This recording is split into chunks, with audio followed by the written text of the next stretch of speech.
Well done. Now, the next item is making space for water, which I would welcome the team from Healthy Waters to the table. I hope we don't lose you guys in Three Waters, because in fact you know what you're doing and they don't know what they're going to take.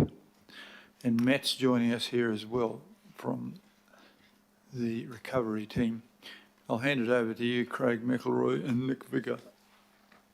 So Matt's just going to do a brief introduction first, Your Worship. Kia ora. Good afternoon, Mr Mayor, councillors. Just wanted to set some context before giving the presentation and conversation over to Craig and Nick. I think it's really important to understand the Making Space for Water programme in the context of response, recovery and resilience. This, for us, is a really, really significant move into resilience, the third of the 3 R's that I'm sure we've all talked about before.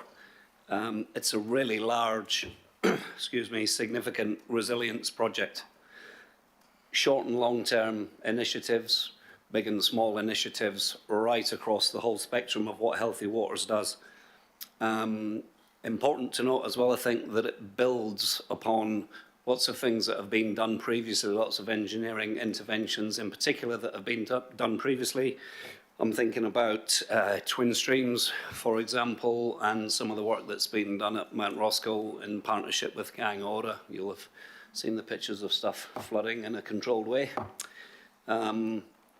Just to finish on the Recovery Office's coordination and contribution to Making Space for Water, it's a really good example of work sitting where it best should in terms of business as usual.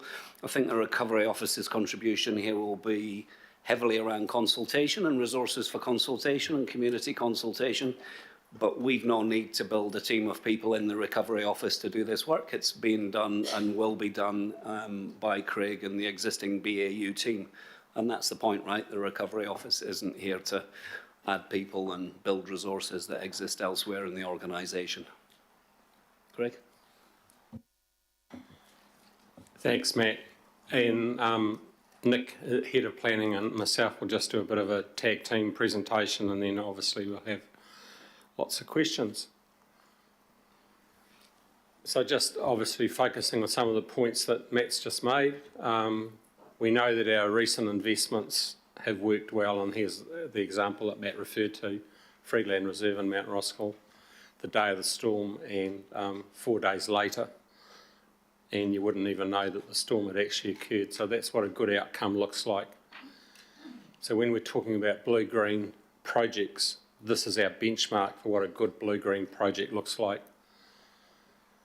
The other point I'd make before the storm events is that we had done our hotspot pre-maintenance work, and that generally, although the results were highly undesirable, the results based on our modelling were actually very, very predictable.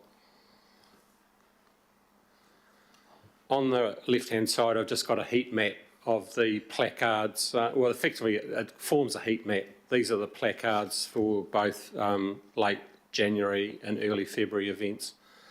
And what's significant, as you all know, is that this was a very regional-wide event, unlike most of our previous flooding, which is very spatially limited. This was a wide hit across the majority of the region. So we've got four key objectives: reduce existing flood risks, avoid creating new flood risks, raising people's awareness, and I think that's one objective we've probably done already, and that I've never known so much awareness and commentary around stormwater in my entire career, and it took, unfortunately, a human tragedy to cause that level of awareness. And look, being prepared for flood events already, because not only did we have flooding in January and February, about every month we seem to have another significant flood recently, and so it's become a new norm for us all. Anyway, without any further ado from me, I will hand over to Nick, who's just going to work through the toolkit in a little bit of detail, and then I'll come back and talk about the consultation and where to from here. Kia ora. Kia ora, Your Worship. Kia ora, councillors. What you see on the screen there are the 9 initiatives that we're calling our toolkit of interventions around making space for water. With this slide up, I'm just going to briefly take you through each of these, just to give you a flavour for what each of those line items means. And then after this, I'll come back to 2 or 3 of those just to discuss in a little more detail. So the first point to make is that these initiatives across a range of operational and capital interventions. So we'll start off with the more conventional ops and maintenance, and then we've divided these up into sort of neighbourhood solutions and site-specific interventions.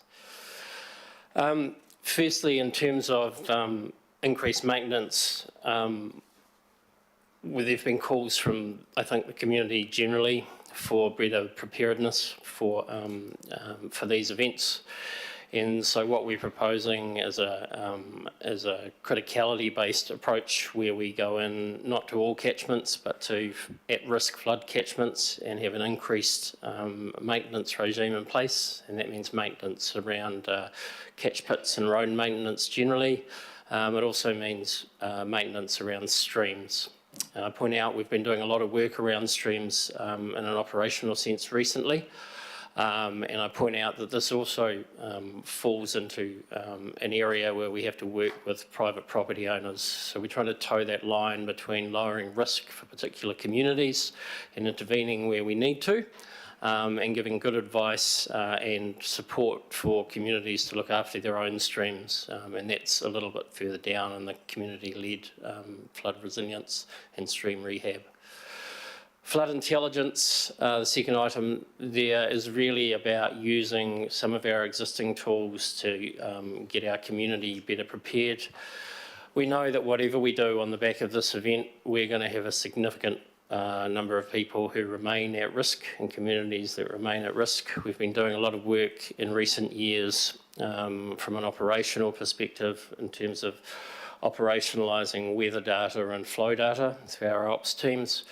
So flood intelligence is really an initiative to say we can make that information, which is good information, more widely available so that our at-risk communities have better warning, better preparedness. And I point out here that there's a strong linkage back into Auckland emergency management, and this is not all healthy waters in isolation. The idea here is that we use our smarts to sort of plug into existing council systems. In terms of neighbourhood solutions, first of all, I guess, point out that flooding on the 27th occurred in 2 broad ways. As Craig pointed out, it was very widespread across the region, and some of those properties were isolated houses or groups of 2 or 3 properties here or there. And that's right, we'll refer to those as high-risk properties a bit further on. But also we had particularly communities that were particularly hard hit, and I think we all know where they are.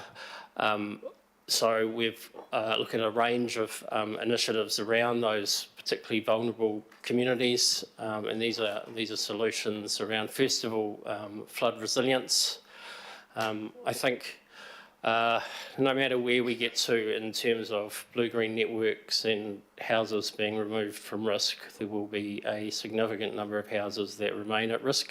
And so I think our one key role we have in here is to make sure that our communities are well informed about their risk and know what they can and can't do to modify it.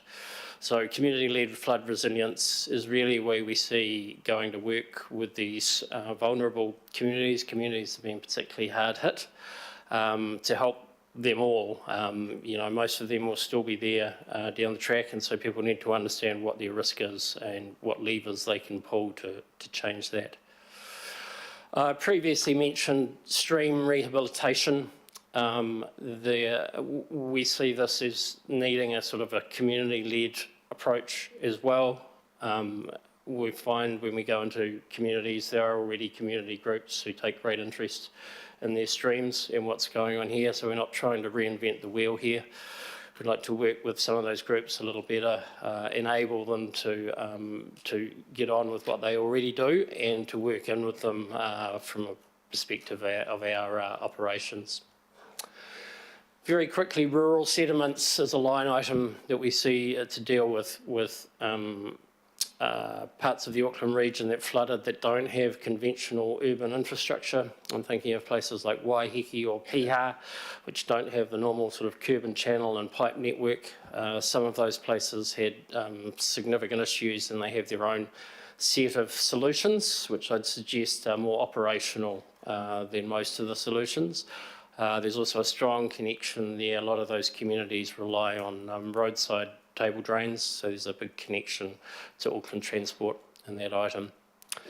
Culvert and bridge upgrades refers to a significant program that we intend to work in with any blue-green network approach that we haven't previously been able to address. It does work in with the blue-green networks because very often opening up culverts requires you to get other people downstream out of risk. So there is a program of culvert and bridge upgrades, and I just point out while we're there that once again, big connection into our transport infrastructure. In that case, they're not all Healthy Waters assets. In fact, very few of them are. Finally, in this section, blue-green networks is really an initiative to go and work with communities and try and address where we can help people around resilience, but also importantly in terms of discussions that have been going on with central government around property purchase or buyouts. Feeding into that and taking advantage of anything that's on the table from central government. So the blue-green networks, I'll talk to them on a slide after this in a little more detail, but they're basically looking at around a dozen streams around the region, looking at high concentrations of risk and a combination of works in the catchment as well as potential property buyouts. Finally, site-specific interventions. One of the take-homes from these events was a lot of properties hit by overland flow paths. We see a need in here for a program around overland flow path management. A lot of this ultimately is effects from, for example, people blocking overland flow paths with solid fences or that sort of thing. And clearly there's a big compliance role in here, but what we suggest as the network operator is that there's a role for us in here in terms of identifying those key critical overland flow paths and doing a bit of work before Auckland Council Regulatory gets involved to go out and look and address those issues. Not a high value program, but we see it as one that there's a definite need out there. I was just going to make the observation, there are 1.8 million overland flow paths in Auckland that affect the network. So they might be each small in size, but in the scale of it makes it actually a very big and significant issue. Kia ora. Final item on that, of those 9 there is what we've termed high-risk properties. So these are really the looking at, once again, with any central government initiatives around property purchase. If we get to address blue-green networks in here, really that is not the be-all and end-all of a category to address those individual houses scattered right around the region that are at some intolerable risk, depending on your definition of intolerable risk.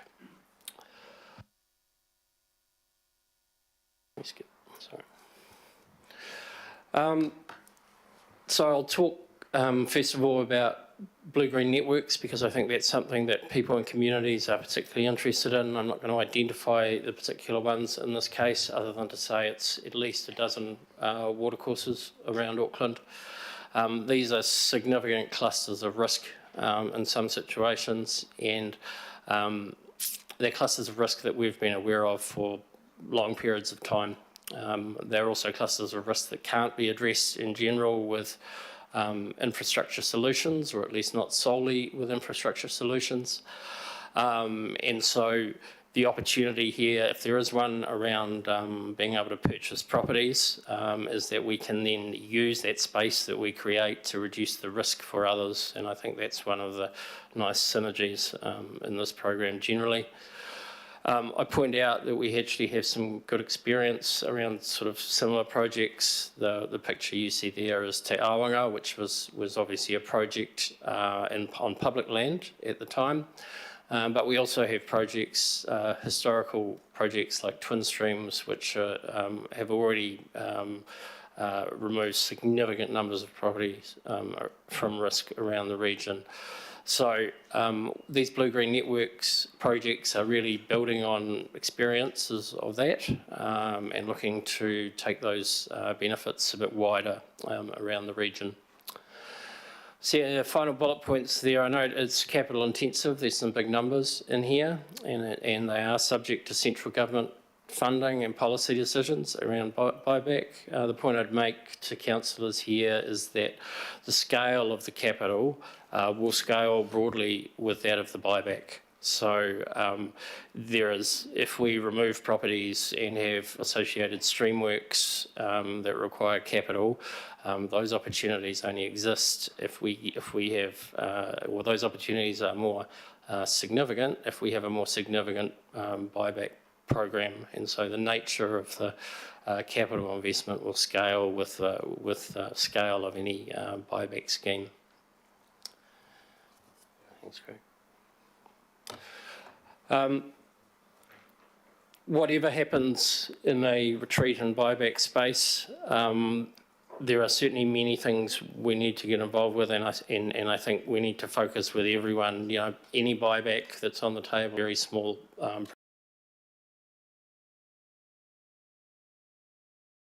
With the vast majority who will remain with some degree of risk, potentially all of them. Our community-led resilience is focused around shaping that up to work better with communities around helping them work with their own private streams and only getting involved where we can lend a hand, or perhaps where we need council's experience or infrastructure. These dedicated programs work with all members of the community, including mana whenua, and it's important that we recognise here that when we go in and work with streams, we don't do so solely from a flood perspective. There's a number of key outcomes we're looking from our streams generally. So we definitely look to work with mana whenua as kaitiaki as well as other community groups to make sure that we sort of uphold all of those values in our streams. And finally, from me, operations and maintenance here, this is just a slide to reiterate that we are looking, as well as looking at capital investments here, we are looking at where we need to get involved. We are, as Craig mentioned, we do already run hotspot programs which go out before and after storms to minimise the risk operationally. I think we're looking to take a greater involvement, in particular around waterways and roads in at-risk areas, not blanket around the region. This is intended to be targeted so that our budget is spent in a wise manner. And I'll hand back to Craig at this stage. Yeah, thanks, Nick. So on the consultation space, there's a few things going on, and we want to make sure that we don't reinvent the wheel and we leverage off other things that are going on. So I think Matt's got some initial consultation they need to do on the recovery plan that's coming up. We know that the local boards are going out for their plans in July, August, and I think there's an ideal opportunity for some of those local board plans where relevant to reflect some of the thinking that's going into the making space for water program, particularly around the blue-green opportunities. So in an ideal world, we'd be able to have a very aligned process. And we'll be looking for community feedback both on the program and most significantly the funding impacts. If this is going to go down the path of a targeted rate program, which is a quite possible outcome or a quite probable outcome, the significant contribution from the Crown will be critical to determining the size of that targeted rate. And obviously there will be questions of affordability, etc. So a big milestone, I think, is the end of this month when we're hoping that the Crown are going to make some announcements on what they're actually going to propose around, currently it's called managed retreat. I think it needs a better definition, I think his worship agrees with me. But that's the word we have at the moment. And ideally, if we get this Crown announcement at the end of the month, it'll mean that our report back to the June meeting will reflect that Crown contribution in the mathematics of the proposal around the targeted rate, etc. So, fingers crossed, the timing should work quite well. And just putting it into a bit of a timeline, obviously today we're just here seeking approval for the overall objectives and where we're wanting to get to. We want to come back next month with quite a bit more detail.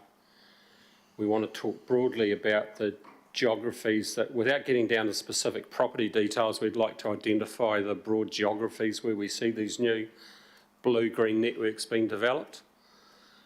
And we'd also like to come back with some costings, both CapEx and OpEx, and potentially look at some options that could go into a public consultation document around the quantum of the targeted rate. Would it be applied locally? Would it be applied regionally? And look to go out for public consultation in July, August, with then the view to coming back and getting a final works program approved for adoption through the September governing body meeting. That's our ideal world situation. And what we're wanting to do almost immediately after today is to start a lot of local board engagement so that we bring the local boards on the journey with us, because I think having the local communities engaged through the local boards is going to be vital for the success of this program, and hopefully that will reflect in a very strong public support for what we want to do, because I think having that strong public support will help central government make some good decisions as well if they know that this is what the Auckland community desperately needs to move forward, because we've been through so much negativity. We have to focus on something positive to move us forward in this area. And that's us, and I'd like to just hand over for any patai. Kia ora. Thank you for an excellent presentation. And I might say that I shared this the other day with the Minister of Auckland and with Grant Robertson, the Minister of Money, and they were quite impressed that we were so well prepared, and so it reflected well upon you guys at Healthy Waters. And as an engineer over that, I've reviewed your stuff and it all makes sense, I can tell you that. There's an element of education in this. During those periods when we were out on site, lots of people didn't realise that those solid fences that they put in there were actually threatening their own houses. A number of solid fences that were directly across or altering the direction of overland flows was quite horrendous. And so just preventing dumb stuff happening that people put in through an education is part of it. I'm also a person who has played targeted rates for prevention of flooding in other properties I've owned, and it is a good system, it's a good investment. We've also carefully, both yourself and mine, avoided setting any traps that commit the government to by accidental setting of precedents in terms of before we buy anything back outside of a targeted blue-green thing. We don't want to, that's got to be a question for the government to do that sort of stuff, not us. And the involvement with community groups is something I've been involved with sea cleaners. One of those pictures back there showed a shopping trolley. I've never understood why shopping trolleys are so high on the list of things to get into drains. It's quite bizarre. We pull them out with monotonous regularity, and tyres and other things. I don't know why they get in there as well, but it's quite plastic bottles. I understand, and we have seen pictures of drains completely blocked with plastic. So I'm just saying these things in total support of what you're doing. I think it's great. I'll go on to my councillors now, starting with the inimitable Kenneth Turner. Thank you. My question is going to be about the percentage of the total budget that will be put onto maintenance as opposed to the sort of capital expenditure. The sort of context is that, on slide 5, with that blue-green network, there's a lovely picture there, but it doesn't stay like that without proactive maintenance. And also, we often design stuff that doubles and triples our maintenance costs going forward because of, that picture there is not easily cleaned by machinery should it silt up or that sort of stuff.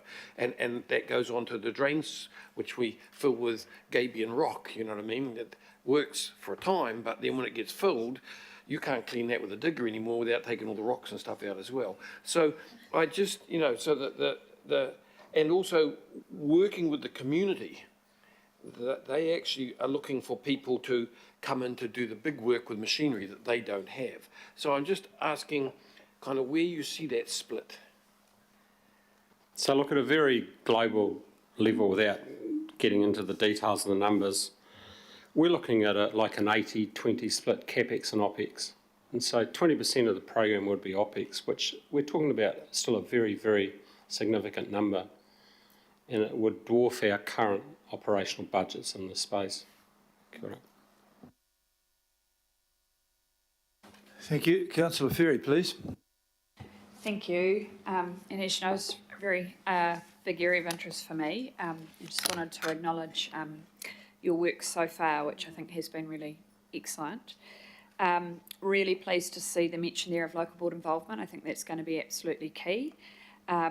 And I have a question for that one, and then two other hopefully quite short questions.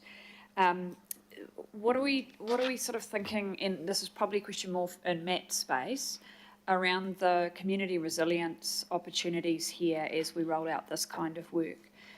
Obviously there's opportunities there to link with community groups around specific catchments and streams and parks and things like that. But are we picking up that opportunity to, acknowledging this is more in the infrastructure space, but there will be a community aspect to that. So how are we looking at that? And then I've got two more. Thanks. Yeah, thank you. Good question. We are, right now as we speak, trying to identify the most appropriate community groups in each of the areas to help us with a whole raft of things. Right. Not just this particular initiative, but communication in general, and identify the best and most appropriate community leaders rather than parachute people into these communities to be experts in something or other, to use that local knowledge and those local networks, most definitely. Right, that's really good to hear. The next two questions, one is, I did ask at the workshop if we could have an online briefing done for the public on this. And I think it would probably be a matter of presenting what you've presented today. Is there some appetite to do that? I guess I'm thinking of something similar to the online budget briefings, because we get heaps of questions about this, and the way that you've presented it is really succinct and I think would be useful and somewhat reassuring for people as well. I mean, obviously you couldn't do it ahead of today because we haven't signed off on it yet. That's a really good idea, yeah. Thanks. Look, we are totally comfortable with it. We just needed a mandate from today to give us the authority to have those conversations. Great. We just need to get our timing right in terms of the level of granularity that we can share, because we want to come back to the governing body next month with obviously enough granularity to support a more formal consultation process. Yeah. But certainly the stuff that we've done today, obviously delighted to, I mean, this is now, we're in that in public domain now anyway, so delighted to share with anyone at any time, basically. Great. I mean, I think if we just did like an online Zoom session or something, that would be, yeah, that would be really appreciated by the community, because they are looking for some assurance that we are doing stuff. And as much as I might one-on-one tell someone, yes, we're doing stuff and it's actually quite exciting, that's going to have a lot more credibility in a fancy presentation from you guys.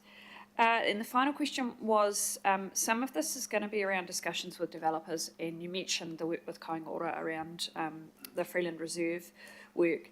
One of the things I've observed there that was different between the Freeland Reserve work and the Te Aonga project work is that the way that Kāinga Ora are redeveloping that neighbourhood meant that the water flowed to the reserve. Whereas the Te Aonga area in Wesley, that redevelopment hasn't happened yet. It will, but it hasn't happened yet. So what conversations are we looking to have potentially with developers around how they're building to make sure that when we're putting in a blue-green network or we're working with them on one, the water will flow safely to those nature-based solutions? Thanks. Councillor Ferry, we work very closely with Kāinga Ora in particular at the moment. I think we all succeed or fail together, so we honestly try and come up with an integrated solution and work to executing it, and there's all sorts of parts to that. I think how we integrate perhaps with the rest of our development community is possibly trickier and lies outside part of that lies with Central Policy Office of Council, not with Healthy Waters. But I think certainly in terms of those large scale developments with Kāinga Ora, we know that we need to be well integrated, understand each other's plans and be in good agreement. Just a short follow-up to that. I think there might be another opportunity in the conversations with the local boards as to identify where there are local developers that work in particular areas. I've had a bit of experience with Fletcher's, and I guess it's a matter of that development community starting to understand that there's benefits from them, from being able to say, hey, we've worked with council on an integrated stormwater approach here, so we can stand behind that. This development's less likely to flood. So it might be a long-term or medium-term conversation rather than we walk out tomorrow and go development by development. Thank you. I think it's a relentless conversation rather than long-term. Councillor Walker, please.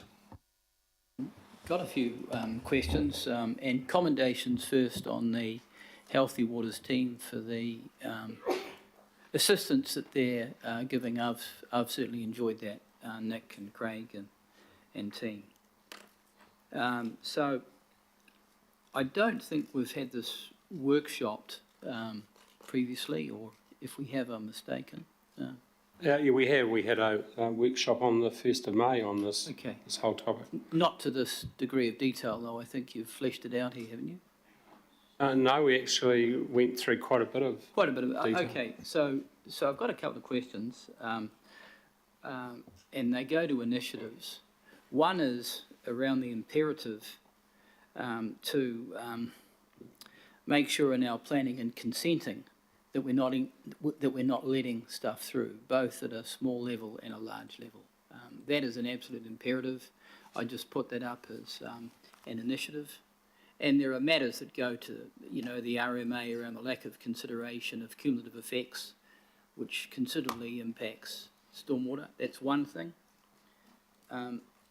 The other thing that I'd just put to you by way of a question as an initiative is around financing. Lots of cities overseas are able to finance stormwater through various mechanisms. You can charge for hard surface area and the like. So that is something that we have not picked up on. You can incentivise rather than penalise. So just put that up. And the other matter is, obviously this is looking at flooding and stormwater, but there's the huge impact of poor stormwater management on cliffside properties that the Mayor is certainly aware of, because they just slide away.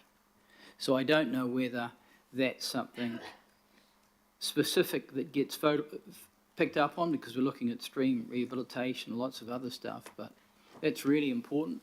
And the stuff that's low-lying that's going to be impacted by flooding associated with inundation that makes it worse.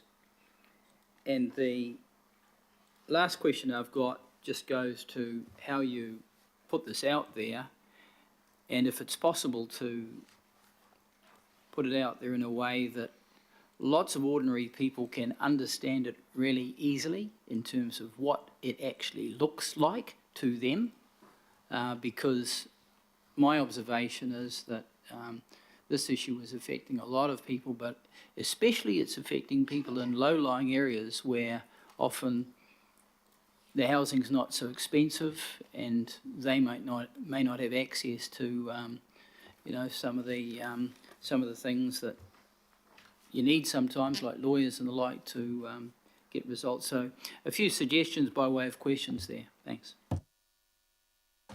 Thank you, Councillor. Councillor Stewart, please. Thank you. I really appreciate this. And Matt Morris and I are looking forward to catching up with you on Friday, and we'll probably walk you through at some point the Angelo catchment and the Freiburg catchment. Really good that we're going to be looking at flood intelligence, because there's plenty of that. And I know that, well, it's true, there's plenty of that. And I know that Craig and Nick, you've worked very closely with Matthew Brokovich, who is somebody who is really all over, especially out east, out the Howard Ward way. And I think it's really good that you're going to be having different communities that are going to be having their community people that know the area that's going to get really involved. One of the things that back in 2004, and that's a time when Phil Wilson was working for Manukau, he'll remember we actually had a moratorium in a very big part of the Howard catchment, which I think we need to start thinking about having moratoriums in some parts where we know there's flooding issues. Cockle Bay, I know there's a big development going in there that will end up causing a lot of issues so I think we really do need to really be working with the communities, listening to the communities, and I know, Nick, you're pretty all over what's going on our way and all across the region, but one of the other things that I think we need to do is very pleased to hear about the fencing. I think we need to start thinking about new developments that we only allow fencing, like swimming pool type fencing, to be going up. And new developments, it doesn't matter whether you're on a flow path or whatever.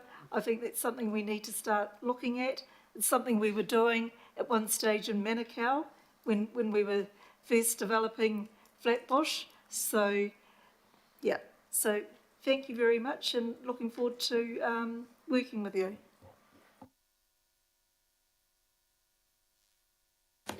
Any response to that, or was it just Look, big there pat is on a the back from what I heard? practical response in that we can't change the planning regulations overnight.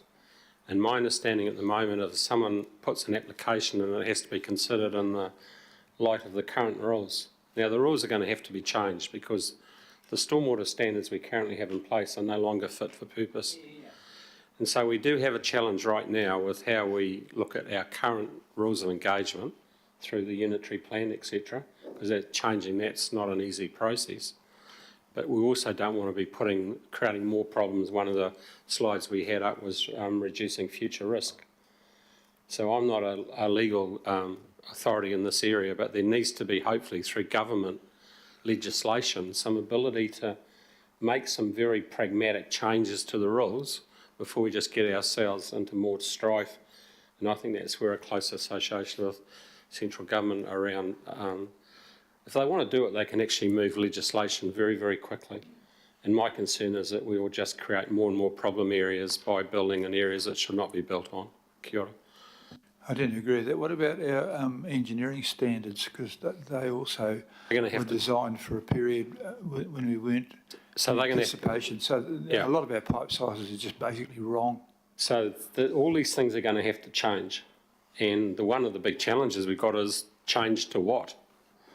because we can't look at the history of what's happened and say, well, based on that, we're going to interpolate into the future. Because I think right now we're writing a new future as we sit here today. So we are going to have to put a line in the sand and commit to a set of new standards. Kia ora. Thank you for that. Councillor Leone. Kia ora. Just really want to acknowledge the great work that you're all doing and the presentation that you did in workshop. And so the two questions that I have, I know you've already partially answered one, which was around the time frame for consultation. Do you think it's likely to be at least 3 months before we go out to consultation on that then? No, we need to go out for consultation, I believe, at the same time as we're going out on the local board plans, which is mid-July to mid-August. Because I think it's an imperative that we get this back into an approved plan by September, so that can influence whatever might be happening with water reform or whatever. We need to have a position that council is going to take into the future, and we also need a position for the next LTP if we're going to be part of the next LTP. So I actually think getting to an outcome by the end of September is really, really important. Kia ora. And sorry, just Yeah. to add, if I could, there's an alignment with central government as well in the other regions that are experiencing similar situations, so, which is quick. Central government's given us a arguably shorter time frame than we've described here, nearly. No, that's good to hear regarding the timeframe. And the second thing was just what I brought up in the workshop too was around the procurement, because we were just in a hui earlier today, specifically around Māori procurement and resources there from central government. So I just wanted to check in if you've got any comments on procurement. Huge opportunity for iwi Māori procurement. If we're going to have community-led programs, you get no better advocate for the local environment than the iwi Māori in each of those regions. So we would look to, you know how we've got a current program called Tuana Ute. That's the sort of program we'd like to grow, and there's absolutely no reason why a Tuana Ute type model couldn't be incorporated to look after some of the new areas that we're going to be creating, for example. So I think there's a massive opportunity to do a lot of good in this space. Kia ora. And Good question, good answer. Shane Henderson. can I, sorry, just finish that answer? Chair? I've just added Maori Partnership and Procurement Senior Leadership Team member to the recovery team as well. It's, if I'm being frank, we're a bit behind the 8 ball and we need to get sorted out. Thank you. Thank you, Mr. Mayor. Yeah, I'll run my comments and questions together a little bit if that's all right. Yeah, just in regards to planning, will we be having discussions with the planning department? Because I just see an opportunity here when we master plan greenfields development, we're quite good at it, but we haven't really looked at that too much within existing populations where people might be threatened with streams or whatnot. So, you know, would you, as part of this, are you planning to kind of advocate to the planning department to get in there and maybe look at redeveloping neighbourhoods and working with Kainga Ora to that effect? That's my first one, and I've got one more. I think in terms of getting and working with particular communities, the opportunities are bigger right now if we across all of these initiatives. I think so. We definitely, as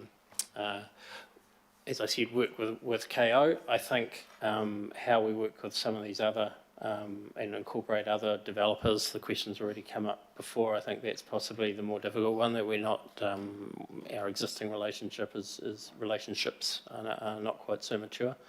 I think it's something we can work on. Thanks. Second and final question is, at what point are we going to find out more about how much it's going to cost and how we're going to pay for it? I mean, I hope central government sufficiently understand that we don't have money just sitting around, and we might need increased revenue to pay for increased levels of service. So are we going to get some insight into that soon, or are we a bit early? Yep, very soon. We'll be coming back to the June governing body with numbers.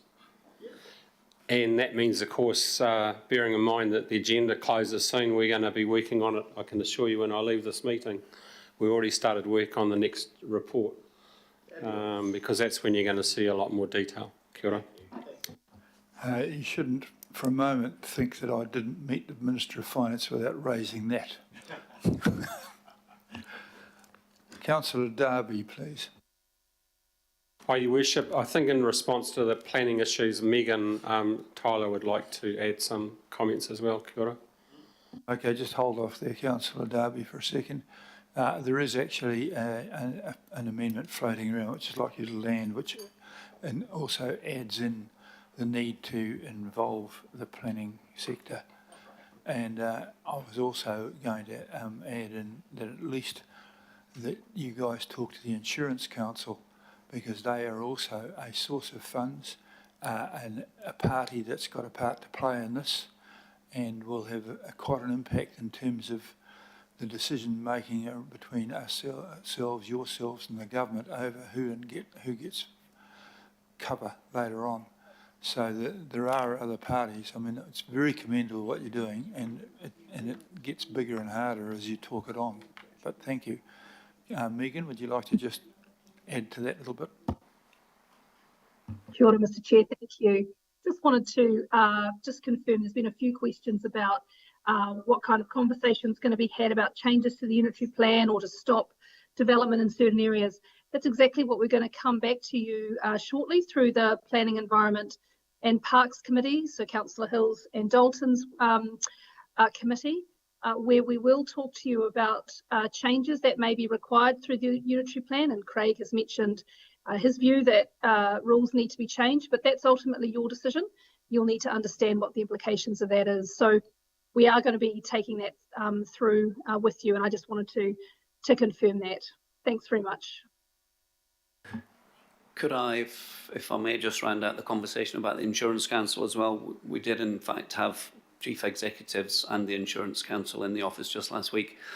And one of the undertakings was that they're going to put someone from the Insurance Council into the recovery team as a secondee to make sure we're as joined up as we can be. That's good to hear. Thank you very much for that. Councillor Sayers, oh no, Councillor Darby, I've chopped you off once already. My humble apologies. That's okay. That's okay. All good. I think it was a week ago, there was a media statement on this coming, and that media statement talked about a $1 billion investment. I think the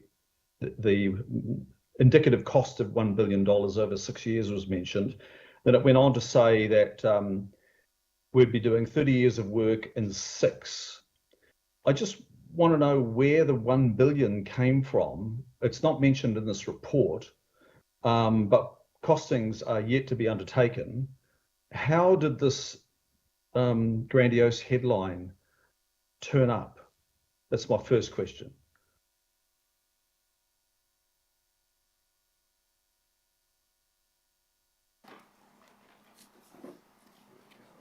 Do you want to have a go there one, Your Worship?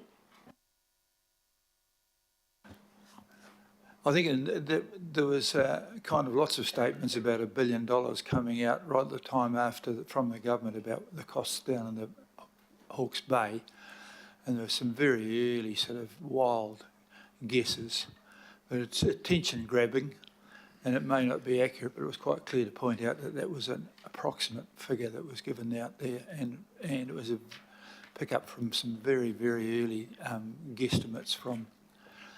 But it's no more inaccurate than the fixed price contracts we've signed with City Rail Link, of course, which we went through great detail, and they were out by 3 or 4 billion. So it's a figure. So, but we are quite clear that the Healthy Waters team are working their way through to give us something with greater accuracy. Okay. So, Councillor Darby, we will be coming back to the June meeting with cost estimates for each of those 9 program areas, both CapEx and OpEx, because we need numbers to give the community some certainty as to what we're talking about, and also to allow the rating team to deliver some modelling around different pricing scenarios depending on the Crown contribution levels. So be rest assured that we will be coming back in June with our best estimates around both CapEx and OpEx funding for the program. Kia ora. I've just had a bit of information that we got that from a Healthy Waters initial cost estimate of 6 years. Okay, so that's where the figure did come from. But they were very cautious about this and knowing that they have to do more work, which is what he's just telling us now. So it was justified. Yeah, Mayor, I'm not suggesting you're making it up. I'm questioning the number because you'd be relying on an input from somewhere, and I can't see it in the report. So, Craig or Nick, can you just tell us the 30 years being achieved in 6 years? I'm not aware of a 30-year work program. So, can you just tell me how this 30 years is achieved in 6 years? So obviously when you look at the Healthy Waters AMP, and I guess there's 2 AMPs floating around at the moment. One is the AMP that was part of the previous LTP process, and the other is the AMP we were asked to prepare for water reform, which was called the Unconstrained AMP. So that had a number of flooding programs in that AMP over a 30-year period of time. And what we're saying now is that that 30-year flood program sitting in that unconstrained AMP has now effectively been consolidated into the 6-year Making Space for Water program. Kia ora. Okay, and so what I wonder here is, what has Healthy Waters been doing to date? I would have thought that a number of those initiatives should be business as usual, you know, making sure the maintenance programs are there, the so-called flood intelligence, which is, you know, nice language for basic work, stream rehab, focusing on high-risk streams, daylighting, community engagement. They're all pretty basic. So they're listed as initiatives that will get scoped and estimates applied. I'm very cognizant that catchment management planning, I think management planning is proposed to be restarted. That was, I think, stopped under your management, Craig. So why aren't these things happening? With all due respect, Councillor Darby, they've been happening all the way through. We have been massively committed to planning. We've been massively committed to delivering good outcomes for the community. But we also live in a real world where we have all been subject to financial constraints.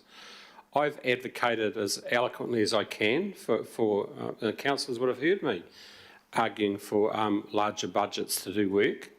But it's the world that we live in. And right now, to be honest, even with water reform going on, I think what people need to recognise is the risk profile around flood management has changed significantly with these recent events. Everyone's risk appetite has changed.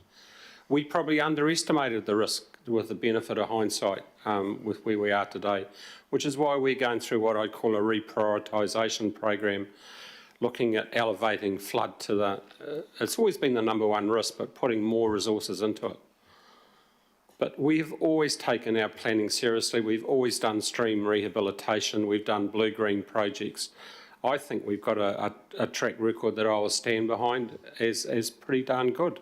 But the reality is we need to put the program on steroids now if we're going to meet the community expectations. Kia ora. Yeah, look, I would add. Sorry, Nick. Sorry, Councillor Darby. Can I just add to that in terms of CapEx numbers in particular that come out of this, there's a lot of opportunity that we have right now that we haven't had in terms of BAU. It's one of the unfortunate pieces of trying to resolve flooding, that very often we get to a situation where we can't resolve it with infrastructure, or at least the infrastructure costs more than the properties we're saving. So in this particular situation where we potentially have the opportunity to remove properties from risk, it puts a whole lot of things back on the table that we haven't been able to address. So culvert upgrades that can happen because the downstream properties are out of risk. Take your point about our business generally. There's things we're looking to do better and to fund appropriately, but there's a good chunk of this program which is very much about seizing the opportunity. Kia ora. Yeah, look, I don't question the work that's been undertaken, but some of the most significant budget increases in the organisation, other than in transport, have been with Healthy Waters through targeted rates, etc. Just my next question is about who you're working with, and Councillor Henderson referred to the importance of the collaboration with planning. At paragraph 40, you indicate a number of parties that you will work with. When I read a report, I'm looking for who wrote the report. And this report looks to be written in isolation of planning. It certainly seems to be written in isolation of infrastructure strategy. So have to date you worked with planning on the development of this report, its objectives and its initiatives, and also with infrastructure strategy? Have you worked with Auckland Transport, considering that you're talking about culverts, etc.? You're talking about maintenance of the road corridor, and we are very cognizant that 25% of urban Auckland is impervious transport network managed by Auckland Transport. So I know that paragraph 40 you will work, but I'm struggling to see that you have worked to date in bringing these recommendations to us. Have you?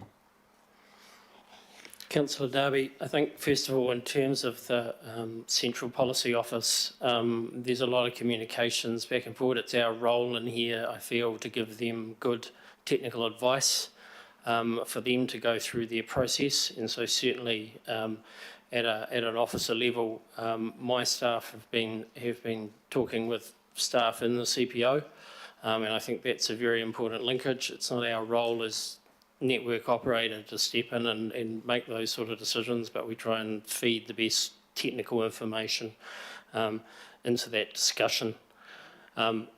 Perhaps secondly, in terms of who we need to work with, in particular, I'll pick up the Auckland Transport side of that. I think our relationship with working with Auckland Transport is close already. We integrate with them in terms of things like catch pit maintenance and things in and about the road corridor. So that's already an existing relationship. So I don't see it as a new relationship or a new conversation that we start up. It's really just a continuation of our existing relationship, perhaps with some new prospects that we can address together. Okay, look, thank you, Nick. Look, I think there's a further recommendation, and I look forward to future reports being jointly authored, which I think is important. Just two last points, Mayor, if I may.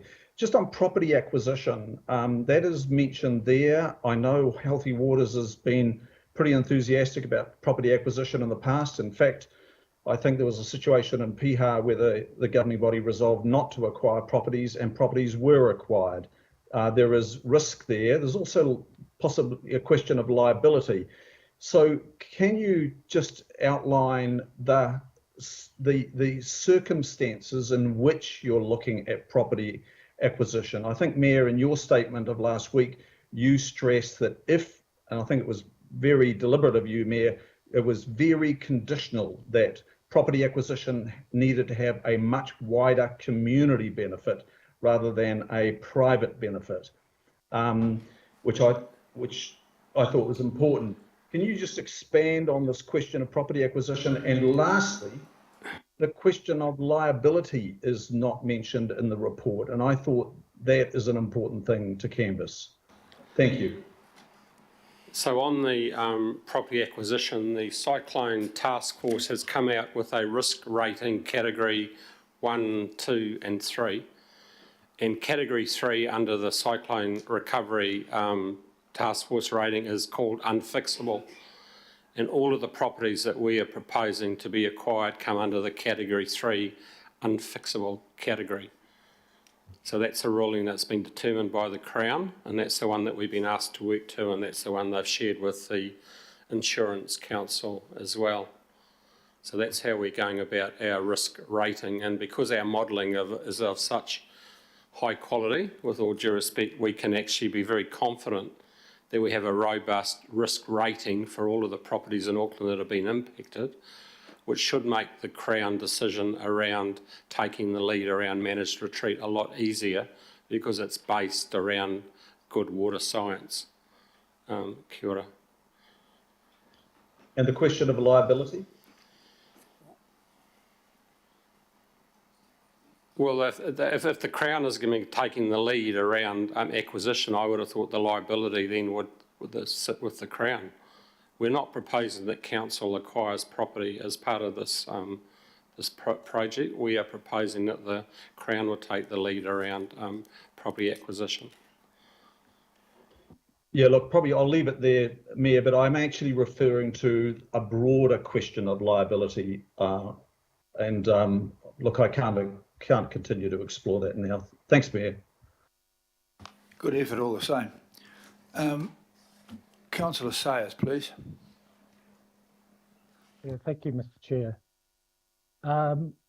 Just first of all, I really want to acknowledge the constructive manner in which Healthy Waters has engaged with me, Chair, as a councillor for the rural and Rodney wards. It's been very productive, and I just want that publicly acknowledged. Nick, you did talk about, if we could go back to the slide there where you did talk, I want to obviously touch on that rural aspect. There was a slide there where you talked about the impact into the rural sectors of Auckland.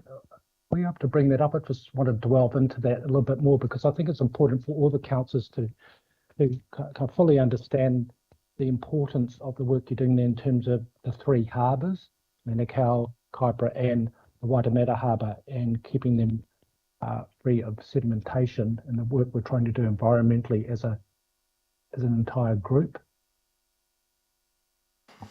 Councillor Sayers, is that the slide you're referring to? Yeah. So Yeah. could you just talk us through that in a little bit more detail, Nick? Councillor, we'll certainly come back with a good deal more detail next time. But in a broad sense, what we've noticed right around the regions is that there's a section of the community which doesn't fit easily into what you might call rural or urban. So in a rural space, there's less integrated catchment management, I guess you could say, in terms of having to work in with existing infrastructure. We get a lot of communities, in particular ones that have grown within the rural space, and that, I'm thinking once again the Pihas and the Waihikis, where what was essentially rural infrastructure is now being asked to support a much larger and denser population.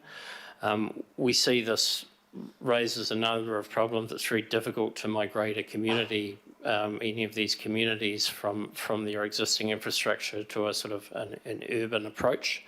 So we see the need to sort of work in. I think there's a lot more operational requirements in a network like that. It's not quite so capital intensive. And it's those. So, for example, a good example would be out in Piha. We have a number of properties that, post the events of 27th, now have significant flooding in behind the dunes, and there's no easy way to resolve that with conventional means, other than we can't readily put a pipe network out into the middle of a dune into a beach. So we have to think a little bit outside the square in terms of how we deal with some of those properties. Definitely not looking at capital intensive, but looking at some sort of smart solutions to work with the infrastructure that's there already. Kia ora. Nick, you touched on, I'm pretty sure you mentioned in your presentation that there's an overlap with Auckland Transport and a need to work in with Auckland Transport around some of those solutions that you're proposing. Again, could you just elaborate on that? If that's correct, my main concern probably rests in the fact that, when you start to get different agencies like Auckland Transport and then Auckland Council through Healthy Waters having to coordinate their efforts, that is prone to some risk. So could you just explain that a little bit more to me, just so I can gain some confidence? Councillor, there's certainly a significant amount of risk in here. I think we all need to turn around and look at this from the customer perspective, and very often our customers struggle to work out who's in charge of what, and so I think in some of these communities where we've looked to work in with Auckland Trans as the as Healthy Waters, we've looked to work in with Auckland Transport's normal responsibility because some of the problems go a little beyond road corridor maintenance and roadside drains. So there's it's a spectrum of situations that we're trying to deal with, and I think some of these things, in fact, will be fleshed out a little bit through water reform as well, because I think there's a need for some clarity as that process unfolds. Councillor, if I could, that's one of the key roles of the Recovery Office. If I could give you an example, 3 times a week, all the organisations that you've talked about get together in the Recovery Office with their respective recovery leads, Auckland Transport, etc. And across the whole myriad of activities that are going on right now, we're trying our best to keep abreast of who's doing what and coordinate as best we possibly can. So be it technical stuff that's going on, construction, funding, communications, anything that you could think of, we have all those agencies together at least 3 times a week. Thank you, Chair. Councillor Lee, please. Yes, thank you. This strikes me as a visionary initiative, but also pragmatic, given the cost of retrofitting infrastructure we'd have to deal with. The term real world has been raised by a couple of people, and what worries me a bit is that this council and some of its legacy councils has a pretty deep, long-standing culture of fairly permissive consenting when it comes to dwellings in floodplains, infill and so on. I think the trade publication One Roof mentioned the figure 2,200 over the last year in high-risk areas such as floodplains being of these consents. But so what I'm suggesting is that one of the challenges we will face, is getting a whole of council response to this, because I suggest that, well, here's a graphic example, and it was actually raised at a briefing we had, Craig and Nick and myself, with the former Prime Minister, member for Mount Albert, and that is a catchment of high interest for Healthy Waters in terms of managed retreat or making room for water, and yet in that same catchment there's an application before the council for intensified development in a floodplain, and the former PM mentioned it in terms of Crown funding, all important Crown funding for this initiative, and it was, but what about this development? And it is a problem, because I imagine it won't be so easy for you guys to push through this program without some opposition coming from within the council, unless there's a clear, and the chief executive is here, a clear whole of council approach to these identified areas. I'd make that point. Have you got any comment on that, please?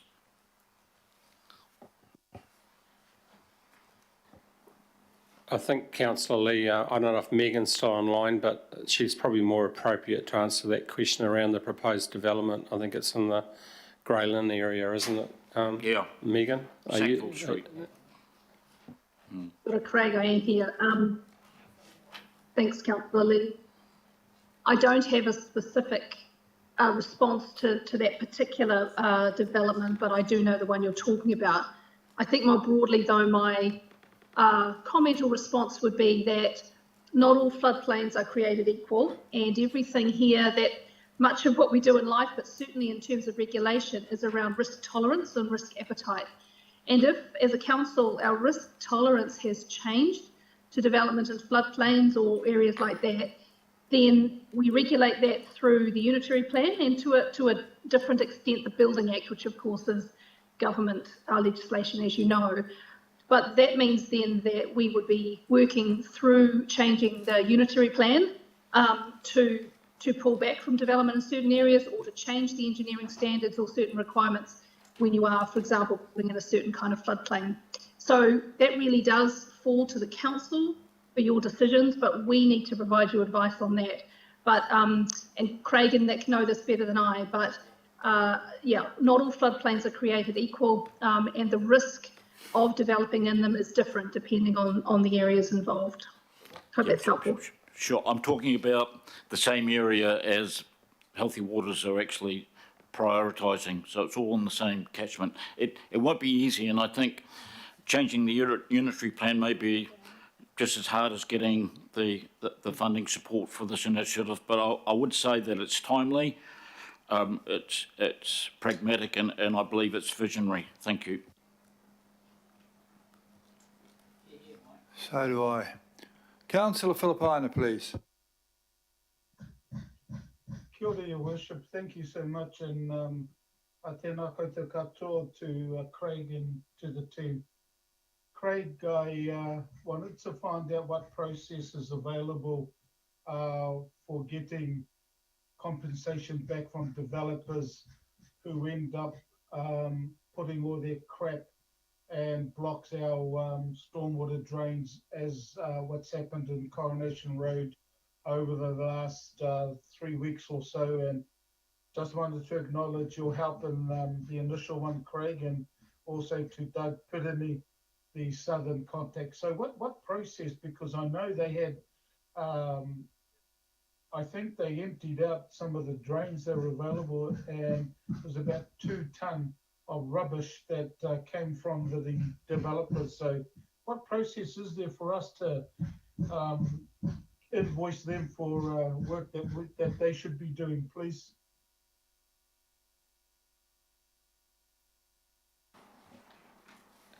Look, I'm not sure what our ability is to invoice in a situation like that, but what I can say moving forward, I see a very important component of this whole program is compliance activity, making sure that the community do the right thing, and that's something that we would propose as part of this toolkit of interventions. There is a funding provided for a far heightened level of compliance, and I think particularly around new construction activities, it's vital that we have that compliance, and also around overland flow path management as well.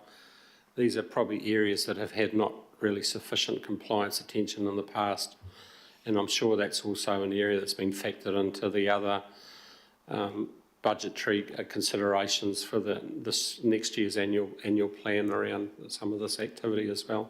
Kia ora. Kia ora, Craig.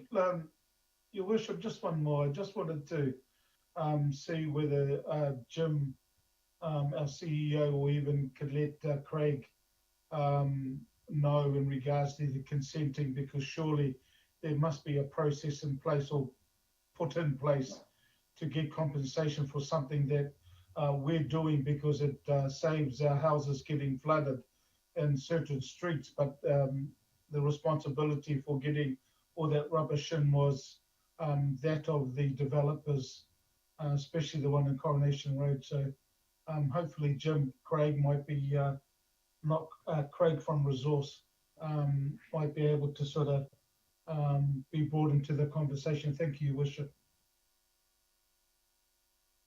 Thank you, Councillor Philippina. Councillor Newman, please. Mine's a comment, if there are no more questions. Well, we'll have to go comment. Everyone else has been doing that. Well, I just wanted to, I've been listening to some of the questions of the officers, and some of them I think are fair, but I think that it needs to be recognised that Healthy Waters making space for water, it is probably one of the demonstrations of an absolutely correct focus of where the conversation needs to go, and that daylighting stormwater is a very popular focus now post the Auckland anniversary floods and Cyclone Gabriel. But Your Worship, I think that in years past there has absolutely been a lack of appreciation for stormwater's focus on maintenance. You have been the poor cousins. And Craig, I well remember discussions that you and I had during the shovel-ready discussions during the early stages of the COVID lockdown, when the government wanted projects nominated from council that could generate jobs and activity in supply chains. And what happened in shovel-ready was that actually many very worthy essential stormwater projects actually fell under the line. And I think that's appalling considering what some of us said then and what we all know now. And I think, Your Worship, the other point is that if there is a concern around so-called joined-up planning with Auckland Transport, well, it is most definitely being addressed and needs to be a matter not for the politicians, it needs to be addressed with the senior management at Auckland Transport, because I think it needs to be addressed in the context of access to the Auckland Transport's network, which is where that infrastructure, that stormwater infrastructure is located, and you need to have ready access to it. And just coming back to what Councillor Lee said, Your Worship, he's right insofar as government's acquiescence. This will be far more than money, and I think it will need to be addressed by a further suite of changes to the Auckland Unitary Plan to accommodate downzoning in locations. And I think that's going to require Cabinet to reflect on its decisions, as well as the advice from MB and MFE and Kāinga Ora, and to accept the proposition that they are wrong and that the premise of the NPSUD is wrong. And that, Your Worship, I do note in conclusion that, you know, in years past, the conversation has always been about the need to increase the supply of housing. How quickly has that conversation changed now? It is no longer about the need to massively upscale the yield of houses. It is about trying to deal with the consequences of very short-sighted advice about the need to increase the yield of houses and address the consequences of developing permissively in flood-prone areas. Thank you, Your Worship. I don't think anyone would argue with that. That's probably a very good comment. And in New Zealand, it would take something bad for us to think differently. I noticed 6 months ago nobody was interested in the cost of interest, but now they are. Nobody was interested in storms, and now they are. All we need is an earthquake and a volcano.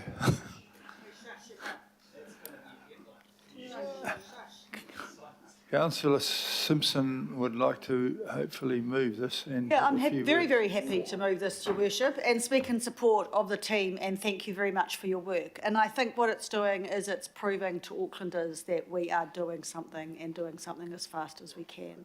I also would like to endorse Councillor Ferry's comments around having a online educational webinar, for want of a better word, like we did for, you weren't here, Matt, when we did annual plan, but the others will know. And it's just a chance for people to listen. I mean, you can't stay there all night, but if people put their questions in the sidebar, we can go back and feed back to them. But this is a real proof to Auckland that we know what the problem is, we're prepared to do something about it, and we've got a bit of an action plan. I'm nervous about the money, but actually at the end of the day, what's more important? So thank you very much. Happy to move. And Your Worship, would you like to? Are you going to second or? Yeah. Thank you. I love this. It's great stuff. Engineering, beauty corker.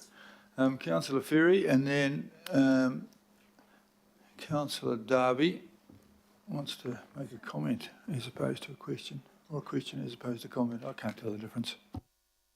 I just wanted to speak strongly in favour of this work too, and look forward to the next round, and to acknowledge the work that's been done so far as well. I also wanted to just point out that one of the reasons that we have built more in flood-prone areas historically has been because we've locked down a lot of the areas that don't flood and not allowed housing and intensification in them. And just wanted to leave that there in response to some of the comments from my colleagues. It's not as straightforward as it might be portrayed, and we do need to think about where we build, and in some of those places, if we build up, we will have less concrete on the ground. Thank you. Councillor Darby, please. Just got a question, if I may. Megan, are you still on the call? Megan's with us. Megan, I am. just in terms of the amendment, I can't actually see the amendment. Oh, there it is there now. Thank you. Just in terms of the amendment there, Megan, and you've heard me comment about the importance of a real side-by-side development of this program together. Probably one question I have is really sort of understanding the roles of various parts of the organisation: Healthy Waters, Planning Office, Infrastructure Strategy. Well, that sits under the Planning Office umbrella. Is there merit in, I think it's in actually adding the words clarity of the current and future roles in there? I'm just trying to find out where I did have it noted. So can I just put that to you, please? Because my question, you've heard me, I think, Megan, is understanding the remit of Healthy Waters and where that ends, and where the remit of the Chief Planning Office and the Infrastructure Strategy Unit also begins. Look, thanks, Councillor Darby. And my response probably starts actually with the Recovery Office and the way in which we are wanting to work or undertake all of this work in terms of recovery, specifically the short-term recovery. So we know the kind of fixing stuff now, but then as we move into medium to longer term, and as an organisation being clear about what our policy settings are, and then implementing that. So in my view, the proposed recommendation is clear. I think it's clear to Craig and Nick, it's clear to me, and it's clear to our colleagues that we want a seamless response from the council and the group. We've heard Auckland Transport as well in the development of this program, and as it goes forward. There are some very key policy decisions that you will need to make that kind of surround this, as well as any approvals you give in terms of delivery costs and all of that kind of stuff, and government is a part of that. And so that's why I guess I'm starting the response with the Recovery Office, because that is the mechanism by which we are trying to get a seamless response across the organisation. For me personally, I'm satisfied with the wording, but in your hands in terms of any changes you might want to make. No, look, I'll leave the wording there, Megan. I'm just, then I can take it that future reports would be co-authored, correct? Yes, we'll do that. Yep. Thank you. And just briefly speaking to it, Mayor, I guess I'm just reiterating the importance of a genuine collaborative approach. And I've been grilling the staff here because that is not the case to date. Otherwise, this report would have been co-authored, and it wouldn't have been paragraph 40, we will in the future work with these various entities, Auckland Transport, Planning, etc. It would have happened, but that hasn't happened. So I'm stressing Healthy Waters has a remit and a limitation. Planning has a remit and a limitation, as well as Infrastructure Strategy, which also sits under the Planning Office, has a remit and its limitations as well. What I want to see going forward is all those parts, along with Auckland Transport, joined into developing the further scoping of this work, refining the initiatives, and working this up. Because in the absence of those other parties, this will not stick. This work will not be realised. Thanks, Bear. Okay, well, subject to that, I'm going to put the motion now. It's been put, and I'd like to ask all those who are in favour, please say aye. Aye. Anyone to the contrary? Okay, I think it's been passed and endorsed. Thank you very much for your work and your attention. We are going to move to item